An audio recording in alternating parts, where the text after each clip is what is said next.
بسم الله الرحمن الرحيم. வல்லோன் அல்லாஹ் அவனது வற்றாத கருணை கொண்டு நாம் செய்துவிட்ட எல்லா தவறுகளையும் மன்னித்து அருள்வாராக. நாம் செய்த எல்லா நற்காரியங்களுக்கும் உயர்ந்த நற்கூலிகளை அல்லாஹ் கொடுத்து அருள்வாராக. ரமலானில் நாம் செய்த அமல்களை ஒரு கணம் மேல் தூக்கி பார்ப்போம். 5 நேர தொழுகைகளில் மிகுந்த கவனத்தோடு நிறைவேற்றிருக்கிறோம். அல்ஹம்துலில்லாஹ்.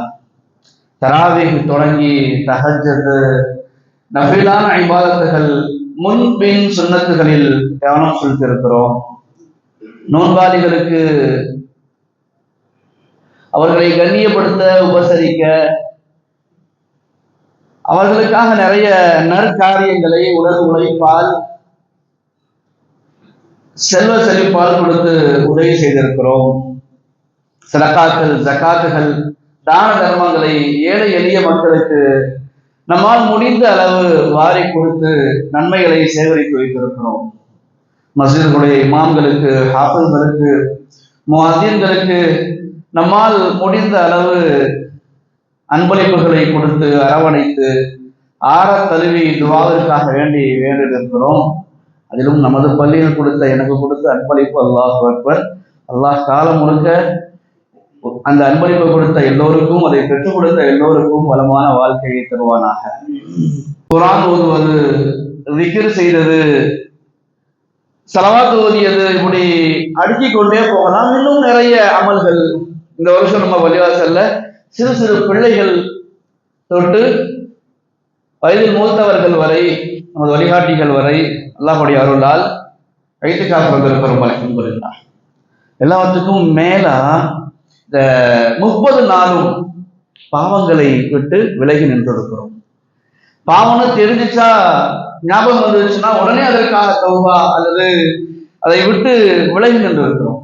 பெருமக்களே, மனதில் கை வைத்துக் கொண்டு நம்மிடத்தில் நாம் கேட்க வேண்டிய தருணம் எது? இது ரமலானுக்கு மட்டுமா அல்லது காலம் முழுக்கமா? இந்த அனைத்து செயல்களும் ரமலானுக்கு மட்டும் என்றால், கோடை காலத்தில் பெய்கிற மழையை போன்று, குளிர்காலத்தில் பெய்கிற அடிக்கிற காற்றை போன்று, அந்த ஒவ்வொரு சீசன்லையும் மழை பெய்யும், வெயில் அடிக்கும். அந்த சீசன்ல அது இல்லைன்னா தான் தவறு.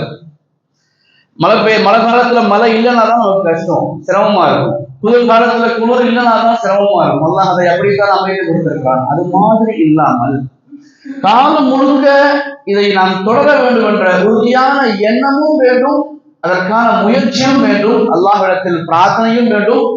நாம் அல்லாஹ்விடத்தில் கேட்டுக்கொள்ள வேண்டும், நான் எனது கடைசி வினாடி வரை இதற்கு பிறகு இந்த எல்லா அமல்களையும் செய்வேன் என்ற அந்த உறுதியோடு நாம் ரமலானை விடை அனுப்ப வேண்டும். ஹஜ்ஜி முடிச்சுட்டு, உம்ரா முடிச்சுட்டு வர ஹாஜிகளை அவர்களின் குடும்ப உறவுகள், மஹல்லா மக்கள், நண்பர்கள் எப்படி பார்ப்பாங்க? நம்ம ஏன் ஹாஜிகளை ஹாஜின்னு சொல்றோம், ஹாஜியான்னு சொல்றோம்? ஏன் மதிக்கிறோம்? அவங்கள்ட்ட இருக்கிற பணத்துக்காகவா? அல்லது ஒரு பொறுப்புல இருக்காங்க, ஒரு பதவியில இருக்காங்க, ஏதாவது செஞ்சிருவாங்க அப்படின்னா? ஏன் எல்லா விஷயத்திலும் முன்னிலைப்படுத்துகிறோம், மரியாதை கொடுக்கிறோம், கண்ணியம் கொடுக்கிறோம் என்றால், அவர்கள் சென்று வந்த இடம் கண்ணியமானது, அவர்கள் பார்த்த அந்த பார்வைகள் உயர்ந்தது. காபாவை பார்த்தார்கள், அரபாவை பார்த்தார்கள், முஸ்தலிஃபாவை பார்த்தார்கள், மினாவை பார்த்தார்கள். நம்மால் செய்ய முடியாத, ஆண்டுக்கு ஒரு முறை மட்டுமே செய்ய முடிந்த, அவர்களால் மட்டுமே, ஹாஜிகளால் மட்டுமே செய்ய முடிந்த ஷைத்தானுக்கு கல்லடித்து விட்டு வந்திருக்கிறார்கள். இஹ்ராம் ஆடைகளில் மினாவில் நின்று, அரபா மைதானத்தில் நின்று நீண்ட நேரம் பிரார்த்தித்தார்கள். இந்த எல்லா கண்ணியமும் நமது உள்ளத்தில் இருக்கிறது. அதனால் ஹாஜிகளை மதிக்கிறோம். அந்த ஒரு காரணம் தான். அது மாதிரி ரமலானை விட்டு நாம் கடந்த அடுத்த நாள், நாளை ஷவ்வால் துவங்கியவுடன் நம் குடும்ப உறவுகள், நமது மஹல்லா மக்கள், நமது சொந்த பந்தம், நமது பெற்றோர் நம்ம இப்படி பார்ப்பார்கள். ரமலான் முழுக்க மாங்கு உழைத்து விட்டு ரமலானுக்கு பிறகு அது எப்படி இருக்க போகிறார்? இப்படி நிறைய நற்காரியங்களை ரமலானில் நாம் செய்திருக்கிறோம். யாரையும் திட்டாமல் கடந்திருக்கிறோம், யாரையும் முகம் சுழிக்காமல் கடந்திருக்கிறோம், யாரிடத்திலும் வம்பிழுக்காமல் கடந்திருக்கிறோம், வம்பிழுந்தவர்களை மன்னித்து விட்டு கடந்திருக்கிறோம். அனைத்தும் ரமலான் மட்டுமல்ல, ரமலானை கடந்தும் நாம் செய்ய வேண்டும். அல்லாஹ் தௌஃபீக் செய்வானாக. இப்போது ஒரு உறுதி எடுத்துக் கொள்வோம். அல்லாஹ் இடத்துல ஒரு டார்கெட்டை வைத்துக் கொள்வோம். நான் ரமலானுக்கு பிறகும் எப்படி ரமலான்ல ஷைத்தானெல்லாம் கட்டி போட்டு நஃப்ஸுக்கு கட்டுப்பட வைக்காம என்னை இவ்வளவு தொடர்ந்து அமல் செய்ய வைத்தாயோ, அது போன்று ரமலான் அல்லாத மற்ற 11 காலத்திலும் நீ எனக்காக அமல் செய்யவை என்று அல்லாஹ் இடத்திலே பிரார்த்தனை செய்கிறோம். அல்லாஹ் ரப்பல் ஆலமீன் காலம் முழுக்க அமல் செய்கிற மேல் மக்களாக அல்லாஹ் நம்மை ஆக்குவானாக. நான் முதல்ல இன்னைக்கு செய்ய வேண்டிய முதல் விஷயம் இது. அடுத்து பெருமானார் ஸல்லல்லாஹு அலைஹி வஸல்லம் அவர்கள் சொல்வார்கள், இன்ன மினன் நாஸி மஃபாத்திஹ லில் கைரி மகாலிக லிஷ்ஷர். மனிதர்கள்ல சிலர்கள் நலவின் திறவுகோலாக இருக்கிறார்கள். நல்லது செய்யறதுக்கு அவர்களும் செய்து ஆர்வம் ஊட்டுகிறார்கள். மனிதர்களில் சிலர்கள் நல்லதின் திறவுகோலாக இருக்கிறார்கள். அவங்கள பார்த்தாலே நல்லது செய்யணும்னு ஆசை வருது. அதே மாதிரி சிலர்கள் பாவங்களின் திறவுகோலாக இருப்பார்கள். சொல்லிவிட்டு பெருமானார் சொன்னார்கள், யார் நன்மையின் திறவுகோலாக இருக்கிறார்களோ அவர்களுக்கு உலகின் நிம்மதி கொடுக்கப்படும், நாளை மறுமையின் நிம்மதி கொடுக்கப்படும். வளமான வாழ்க்கை இருக்கும் அவர்களுக்கு சுப செய்தி இருக்கிறது. யார் தீமையின் திறவுகோலாக இருக்கிறார்களோ அவர்களுக்கு நஷ்டம் இருக்கிறது, உலகின் தோல்வியும் நாளை மறுமையின் தோல்வியும் இருக்கிறது என்பதாக நம் பெருமான் ஸல்லல்லாஹு அலைஹி வஸல்லம் அவர்கள் சொன்ன ஹதீஸ் அனஸ் இப்னு மாலிக் ரலியல்லாஹு அன்ஹு அறிவிக்கிறார்கள். இப்னு மாஜாவில் பதிவாக இருக்கிறது. நாம் நன்மையும் செய்து கொண்டு நன்மையின் திறவுகோலாகவும் இருக்க வேண்டும். இந்த ஒரு மாத காலம் எப்படி நாமும் நன்மை செய்து நமது வீட்டார் நன்மை செய்ய, நமது நண்பர்கள் நன்மை செய்ய, நமது உறவுகள் நன்மை செய்ய திறவுகோலாக இருந்தோமோ, நாமும் பாவம் செய்யாமல் விலகி இருந்து நமது உறவுகளை, வீட்டாரை, நமது நண்பர்களை பாவத்தை விட்டு தடுத்தோமோ, காலம் முழுக்க இது மாதிரியான திறவுகோலாக, நன்மையின் திறவுகோலாக நாம் இருக்க வேண்டும். பாவத்தை தடுப்பவர்களாக நாம் இருக்க வேண்டும். அல்லாஹ் தௌஃபீக் செய்வானாக. பெருமானார் இந்த ஹதீஸை சொன்னதோடு மட்டும் இல்லாமல் வாய்ப்பு கிடைக்கும் போது செய்து காட்டினார்கள். பத்ர் போர்ல கைதியாக பிடிக்கப்பட்ட நபர்களில் ஒருவர் சையதுனா சுஹைல் இப்னு அம்ர் ரலியல்லாஹு அன்ஹு. கைதியாக பிடிக்கப்பட்டு வந்து கட்டி இழுத்துட்டு வராங்க. சையதுனா உமர் ரலியல்லாஹு அன்ஹு சொன்னாங்க, யா ரசூலல்லாஹ் அனுமதி கொடுங்க, என்னுடைய முன் பல்ல நான் தட்டிடுறேன். என்ன பேச்சு பேசினா மக்கள், இவன் என்ன ஆட்டம் அண்ணா, உங்களை பத்தி எவ்வளவு அவதூறு சொன்னான், ஒரே ஒரு வாய்ப்பு கொடுங்கள் நாயகமே, முன் பல்ல தட்டி விட்டுடுறேன், லைட்டா வச்சு அப்படி பட்டி திங்கரிங் பார்த்துடுறேன், லைட்டா தட்டி விட்டுருவோம். இதுக்கு பிறகு அவன் உங்களை பற்றி பேச வேண்டும் என்றால் நாட்டை தட்டி தட்டி தான் பேசணும், வாய்ப்பு இருக்காது நாயகமே, ஒரு வாய்ப்பு கொடுக்கல, தட்டி விட்டுருவோம் அப்படின்னு சொன்ன உடனே பெருமான் ஸல்லல்லாஹு அலைஹி வஸல்லம் அவர்கள் சுஹைல் இப்னு அம்ர் ரலியல்லாஹு அன்ஹு நமக்கு வழிகாட்டினார்கள். நான் யாருடைய உறுப்புகளையும் சேதப்படுத்துவதற்காக இந்த உலகில் அனுப்பப்படவில்லை. அப்படி நான் சேதப்படுத்தினால் நான் நபியாக இருக்கும் பொழுதே அல்லாஹ் பாதுகாக்க வேண்டும், அல்லாஹ் என்னை சேதப்படுத்தி விடுவான். இப்படி நான் யாரையும் சேதப்படுத்துவதற்காக, யாரையும் உடைப்பதற்காக, யாருடைய உள்ளத்தையும் நோகடிப்பதற்காக நான் நபியாக வரவில்லைன்னு சொல்லிட்டு அடுத்த பாயிண்ட் பாருங்க. அதான் நமக்கு இன்னைக்கு பாடம். நீங்கள் விட்டு விடுங்கள் உங்களுடைய அவரை விட்டு விடுங்கள், சுஹைலை விடுங்கள். ஒரு நேரத்தில் ஒரு காலத்தில் அவர் எழுந்து நின்று பேசுகிற பொழுது சஹாபிகளான நீங்கள் ஆரம்பத்தில் இஸ்லாத்தை ஏற்றுக்கொண்டீர்களே, நீங்கள் கண் திறந்து வியந்து ஆச்சரியப்பட்டு பார்ப்பீர்கள் அவரின் பேச்சை அப்படின்னு பெருமானார் ஸல்லல்லாஹு அலைஹி வஸல்லம் அவர்கள் சொன்னார். பத்ர் ஹிஜ்ரி 2ல நடந்தது.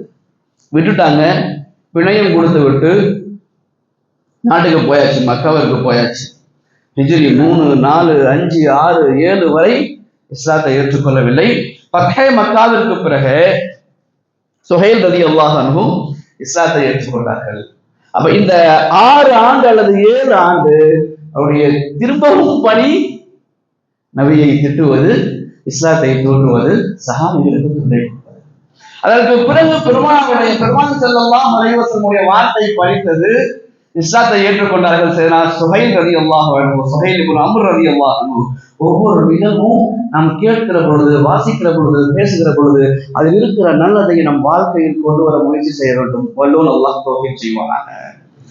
சுஹைல் ரலியல்லாஹு அன்ஹு அப்படி என்ன பேசினாங்க, நாயகம் சொன்ன சுப செய்தி என்ன, இவர் பேசினால் நீங்கள் கண் திறந்து வியந்து பார்ப்பீர்கள், அப்படி என்ன பேசினாங்கன்னு பார்க்கிற பொழுது, நாயகம் மரணித்த நேரம் சஹாபிகள் மனமுடைந்து அமர்ந்த தருணம்.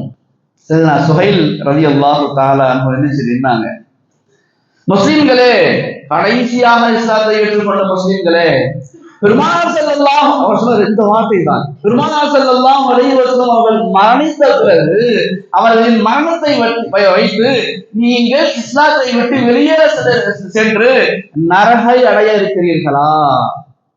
இது நல்ல செயல் அல்ல.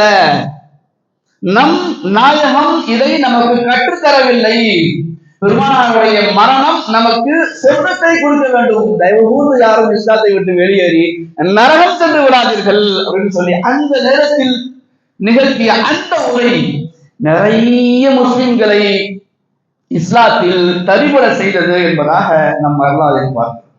அதே போன்று அவருடைய 2 பிள்ளைகள் அபூ துஜானா ரலியல்லாஹு அன்ஹு, அதே மாதிரி அப்துல்லா ரலியல்லாஹு அன்ஹு, இவர்கள் இருவரையும் 2 பேருமே இஸ்லாத்தை முன்னாலே ஏற்றுக்கிட்டாங்க, தந்தைக்கு முன்னாலே. ஆனால் தந்தைக்கு முன்னால் ஏற்றுக்கொண்டதால் சுஹைல் ரலியல்லாஹு அன்ஹு வாய்ப்பு கிடைக்கும் போதெல்லாம் கொள்வதற்கு வழி தேடி கொண்டிருந்தார்கள் பிள்ளைகளை. இஸ்லாத்தை ஏற்றுக்கொண்ட பிறகு பிள்ளைகளோடு சேர்ந்து, மகன்களோடு சேர்ந்து நிறைய போர்களில் கலந்து கொண்டார்கள் மார்க்கத்திற்காக. ஒரு நாள் ஹஜ்ஜுடைய நேரத்தில் முசைலமா இப்னு கத்தாப் தன்னை நபி என்று சொன்ன பொழுது அவனுக்கு எதிராக நடந்த யமாமா போரில் அப்துல்லா ரலியல்லாஹு அன்ஹு ஷஹீத் ஆயிட்டாங்க. சித்திக் நாயகம் ரலியல்லாஹு அன்ஹு அவர்கள் தவாஃப் செய்கிற பொழுது சுஹைல் ரலியல்லாஹு அன்ஹு அவரை ஆறுதல்படுத்துவதற்காக தோளில் கையை போட்டு தடவி கொடுத்து, முதுகை தடவி கொடுத்து இறப்பு செய்தியை, ஷஹாதத் செய்தியை சொல்லி ஆறுதல் படுத்திய போது சுஹைல் ரலியல்லாஹு அன்ஹு அவர்கள் மொத்த ஹாஜிகளுக்கு மத்தியில் செய்த பிரகடனம் இது, சொன்ன வார்த்தை இது. 2வது நாயகம் செஞ்ச 2வது சுப செய்தி. சித்தியத்தே, என்ன இப்படி சொல்றீங்க? பெருமானார் ஸல்லல்லாஹு அலைஹி வஸல்லம் அவர்கள் சொல்லி நான் கேட்டிருக்கிறேன், ஒரு ஷஹீத் 70 நபர்களை, குடும்பத்தை சார்ந்த, அவரின் குடும்பத்தை சார்ந்த 70 நபர்களுக்கு சிபாரிசு செய்ய தகுதியானவர். என் மகன் அதற்கு தகுதியாகிவிட்டான், என்னிலிருந்து சிபாரிசை துவங்குவான் என்பதாக சுஹைல் ரலியல்லாஹு தஆலா அன்ஹு அவர்கள் சொன்னார்கள். இப்ப பெருமானார் ஸல்லல்லாஹு அலைஹி வஸல்லம் அவர்கள் பத்ரில் ஹிஜ்ரி 2 அவருடைய பல்லை உடைக்க சொல்லி இருந்தால் இவ்வளவு நிறைய நிகழ்வுகள் நடந்திருக்காது. நாயகத்தினுடைய மரணத்திற்கு பின்னால் அவர் பேசிய அந்த வீர உரை நிறைய மக்களை இஸ்லாத்தில் தரிபட செய்தது. அத்தோடு ஹிஜ்ரி 18 வரை அவர்கள் வாழ்ந்திருக்கார் என்பதாக நாம் வரலாறு பார்க்கிறோம். பெருமானார் ஸல்லல்லாஹு அலைஹி வஸல்லம் அவர்கள் அமலும் செய்து கொண்டு அமல் செய்யவும் ஆரம்பித்தார்கள். ரமலானில் நாம் எப்படி அமலும் செய்தோமோ, அமல் செய்யவும் ஆரம்பினோமோ, அது மாதிரி ரமலான் அல்லாத காலத்திலும் பார்க்கிற எல்லோருக்கும் அமல் செய்ய ஆர்வமூட்டுபவர்களாக நாம் நம்மை ஆக்கிக் கொள்ள வேண்டும். அல்லாஹ் தௌஃபீக் செய்வானாக. 3வது, ஏதாவது ஒரு தொழுகை மிஸ் ஆயிடுச்சுன்னு வைங்களேன், ஒரு தராவீஹ் 2 ரக்காத் மிஸ் ஆயிடுச்சுன்னா அந்த 2 ரக்காத்துக்காக நாம் பட்ட பாடு. ஒரு அமல் மிஸ் ஆயிடுச்சுன்னா எப்படி வலித்ததோ, வேதனை அடைந்தோமோ, ஒரு பருவம் மிஸ் ஆகிவிட்டால், தவறிவிட்டால் எப்படி வேதனை அடைந்தோமோ, காலம் முழுக்க ஒரு அமல் தவறிவிட்டால் நமக்கு வேதனை ஏற்பட வேண்டும். நீங்க வரலாறுல தேடினீங்கன்னா நமக்கு தெரிந்த நிகழ்வு தான் இது. காத்திபுல் வஹி என்று சிலர்கள் இருந்தார்கள், சில சஹாபாக்கள், 17 பேர், ஒரு 18 பேர் இருந்தாங்க. இவர்களுக்கு சஹாபாக்கள் மத்தியில மதிப்பும் மாண்பும் கூட. ஏனென்றால் அல்லாஹ்வின் முபாரக்கான வார்த்தைகளை நபிகள் ஸல்லல்லாஹு அலைஹி வஸல்லம் முபாரக்கான நாவில் இருந்து கேட்டு எழுதும் பாக்கியம் பெற்றவர்கள். வேற எந்த பணியும் இருக்காது, இந்த வேலையும் இருக்காது. இவர்கள் வஹி வந்து விட்டால் அதை எழுதுவதுதான் அவருடைய வேலை. சஹாபாக்கள் மத்தியில நாயகம் தேர்ந்தெடுத்து வைக்கிறது 17 பேருக்கும் 18 பேருக்கும் நிறைய மதிப்பு இருந்தது. அதுல ஒரு சஹாபி தான் சையதுனா ஹன்தலா இப்னு ரபீ ரலியல்லாஹு அன்ஹு. ஹன்தலா ரலியல்லாஹு அன்ஹு உங்களுக்கு தெரியும் தானே. ஹன்தலா நிறைய முறை படிச்சிருக்கிறோமே தாலீம் கிதாப்ல. ஹன்தலா ரலியல்லாஹு அன்ஹு சம்பவம் மிக பிரபலியமானது. ஒரு நாள் ஹன்தலா ரலியல்லாஹு அன்ஹு அவங்கள்ட்ட சித்தியக் நாயகம் திருவில் பார்த்து மதீனாவின் வீதியில் பார்த்து கேட்டார்கள், ஹன்தலா எப்படி இருக்கிறீர்கள்? ஹன்தலா ரலியல்லாஹு அன்ஹு காத்திபுல் வஹி எழுதுபவர்களில் ஒருவர். அவருக்கு என்று மாண்பும் மதிப்பும் சித்தியக் நாயகம் உட்பட எல்லா சஹாபாக்கள்டையும் இருந்துச்சு. ஹன்தலா சொன்னார்கள், ஹன்தலா முனாஃபிக் ஆகிவிட்டான். சித்தியக்கே ஹன்தலா முனாஃபிக் ஆகிவிட்டேன் அப்படின்னு சொன்னாங்க. சித்தியக் நாயகம் பதறி போயிட்டாங்க. அப்படின்னா காத்திபுல் வஹி சொல்லக்கூடாது. உயர்ந்த அந்தஸ்தை அல்லாஹும் ரசூலும் மார்க்கமும் உங்களுக்கு கொடுத்திருக்கிறது. என்ன ஹன்தலா இந்த வார்த்தையை சொல்லிட்டீங்களே அப்படின்னு சொன்ன உடனே ஹன்தலா ரலியல்லாஹு அன்ஹு சொன்னார்கள், சித்தியக் நாயகமே, நாம் நபியோடு அமர்ந்திருக்கிறோம்.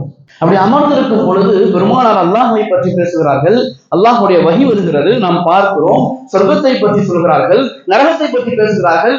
எல்லா பற்றிலும் நாம் கலந்து கொண்ட பொழுது அல்லாஹ்வை பார்ப்பதை போன்று, சொர்க்கத்தை பார்ப்பதை போன்று, நரகத்தை விட்டு பாதுகாவல் தருவதை போன்று, அத்தோடு வஹியை நம் கரத்தால் எழுதுவதை போன்று இருக்கிறது. அப்படி வஹி வந்தவுடன் அவ்வளவு இன்பமா இருக்கு.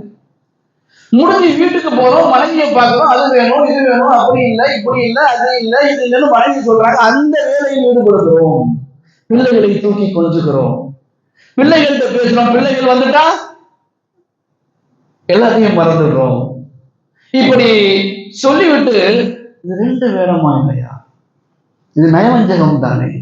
அங்க இருந்தா ஒரு மாதிரி, வீட்டுக்கு வந்தா ஒரு மாதிரி, இது நயவஞ்சகம் தானே. எனவே ஹன்தலா முனாஃபிக் ஆகிவிட்டேன் சித்தியக் என்பதாக சையதுனா ஹன்தலா ரலியல்லாஹு அன்ஹு சொன்னாங்க. சித்தியக் ரலியல்லாஹு அன்ஹு யோசிச்சாங்க, ஆமாங்க அப்படிதாங்க, எனக்கும் அப்படிதான் இருக்கு அப்படின்னு சொல்லி, வாங்க நபிட்டு போவோம் கேட்போம் அப்படின்னு 2 பேரும் கிளம்பின உடனே போற வழியில தெருல மதீனாவுடைய வீதியில ஹன்தலா முனாஃபிக் ஆகிவிட்டேன், ஹன்தலா முனாஃபிக் ஆகிவிட்டேன் அப்படின்னு கேட்கலாம். சஹாபாக்கள் எப்படி இருக்கும்? ஒரு காத்திபுல் வஹி எழுதுபவர், நபியின் அருகாமையில் நபியின் தொடர்பில் எப்போதும் இருப்பவர், அல்லாஹ்வின் முபாரக்கான வார்த்தைகள் எழுதுபவர். இது சொல்லிட்டே போகும்போது ஒரு பெரிய கூட்டம் சேர்ந்தது. எல்லாரும் நபிகிட்ட போனாங்க.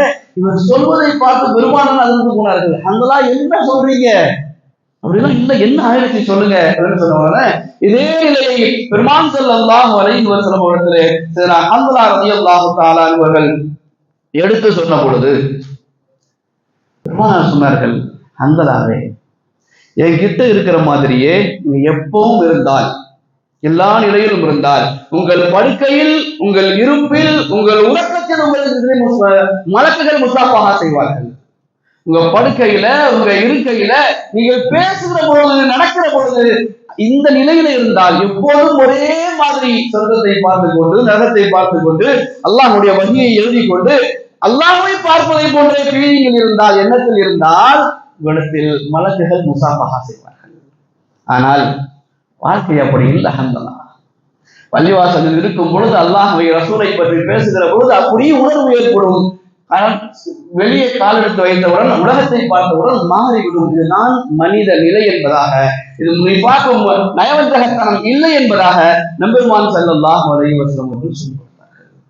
நான் தங்களுக்கு சொல்ல வருவது, ஒரு செயலை, ஒரு நன்மையை விட்டுவிட்டால் நமக்கு ரமதானில் ஏற்பட்ட அதே வழி காலம் முழுக்க ஏற்பட வேண்டும். அல்லாஹ் ஒரு அமலை கூட விட்டு விடாமல் நம்மை பாதுகாப்பானாக. அடுத்து 4வது பாயிண்ட், பாவங்களை விட்டு எப்படி ஒதுங்கி இருந்தோமோ, தவிர்ந்திருந்தோமோ, அது மாதிரி காலம் முழுக்க தவிர்த்திருக்க வேண்டும். எல்லா பாவங்களையும், எதெல்லாம் நம்மை நரகத்துக்கு இழுத்து செல்லுமோ எல்லா பாவங்களை விட்டும் நாம் நம்மை காத்துக் கொள்ள வேண்டும், தவிர்ந்திருக்க வேண்டும். நமது குடும்பத்தாரையும் தவிர்ந்திருக்க செய்ய வேண்டும். வல்லோன் அல்லாஹ் தௌஃபீக் செய்வானாக. நபிகள் ஸல்லல்லாஹு அலைஹி வஸல்லம் அவர்கள் ஒரு செயலை செய்துவிட்டு பிரார்த்தனை செய்வார்கள், அல்லாஹும்ம, இறைவா, இன்னி, எனக்கு, அஸ்அலுக கொடுத்து விடு, ஃபவாதிஹல் கைரி வ கவாதிமஹு வ ஜவாமிஹு, ஒரு செயலின் தொடக்கத்தையும் முடிவையும் அந்த செயலின் மொத்தத்தையும் நான் உடன் கேட்கிறேன், எனக்கு கொடுத்து விடு. அவ்வளவு ஆகிரகு, அவருடைய முதல் பகுதியையும் அவருடைய கடைசி பகுதியையும் கேட்கிறேன், கொடுத்து விடு. வாகிரகு வாகிரகு, அதனுடைய அந்தரங்கத்தையும் அவருடைய வெளிப்படையும் கேட்கிறேன், கொடுத்து விடு. இதனால் இந்த நல்ல செயல்களால் உயர்ந்த சொர்க்கத்தை கொடுத்து விடு என்பதாக நாயகம் கேட்டார்கள். அதே துஆவோடு ரமதானை நாம் வலியுறுத்துவோம். வாஹிர் தஅவானா அல்ஹம்துலில்லாஹி ரப்பில் ஆலமீன். அஸ்ஸலாமு அலைக்கும் வரஹ்மத்துல்லாஹி தஆலா வபரகாத்துஹு.